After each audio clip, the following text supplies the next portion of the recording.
Con su permiso, diputado presidente, si hablamos de libertad, la comunicación debe ser reconocida como un derecho vital, pues la manifestación de las ideas es una necesidad esencial para la democracia. A pesar de los discursos de apertura a la libre competencia en telecomunicaciones que tanto se pregona en este recinto, la propuesta de legislación que nos ocupa margina y excluye a las radios de uso social, las indígenas y comunitarias, prohibiéndoles acceder a mecanismos de financiamiento comercial, supeditándolas a vivir de la publicidad y capricho gubernamental. El libre acceso de los pueblos indígenas y sus comunidades a medios de comunicación debe ser un eje rector en los contenidos de la legislación secundaria, pues se trata de garantizar el ejercicio del derecho de contar con sus propios medios de comunicación, conforme lo establece nuestro ordenamiento constitucional e instrumentos de derechos internacional en la materia. Las leyes secundarias en telecomunicaciones deben otorgar la certeza legislativa para que las radios comunitarias e indígenas puedan ejercer su derecho a utilizar el espacio radioeléctrico, así como su independencia financiera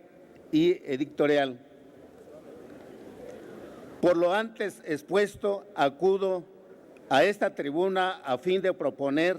a su consideración la aprobación de dos principios fundamentales en materia de comunicación indígena contenidos en el artículo 2, apartado B, fracción sexta de la Constitución y el artículo 16 de la Declaración de los Derechos de los Pueblos Indígenas, que son, primero, otorgar condiciones para que los pueblos indígenas puedan adquirir, operar y administrar sus radiodifusoras.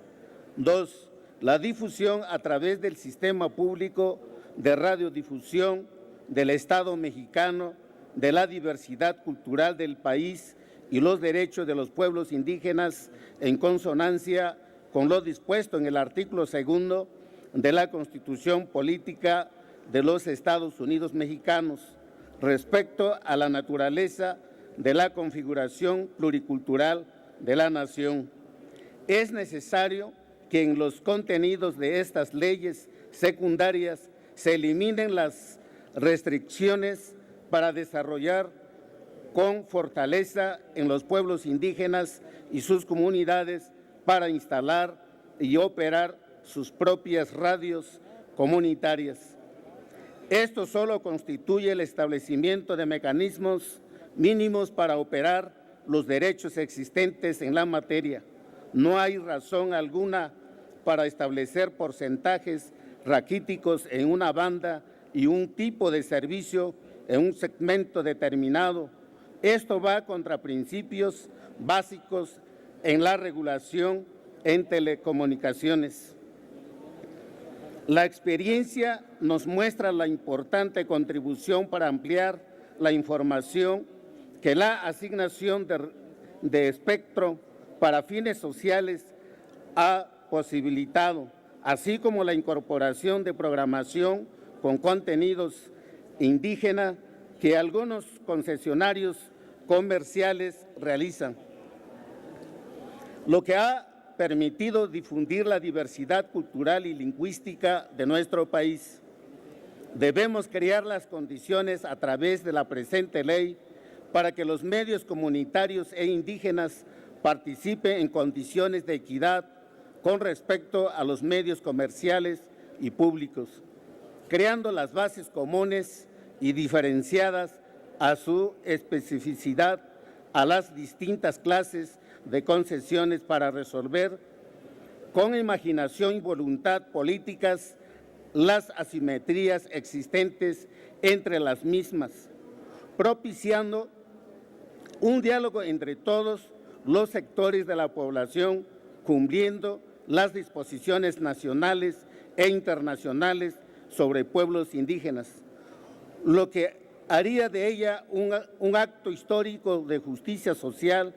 en modificar el artículo 7 que añade la fracción 14, promover la diversidad cultural y los derechos de los pueblos indígenas.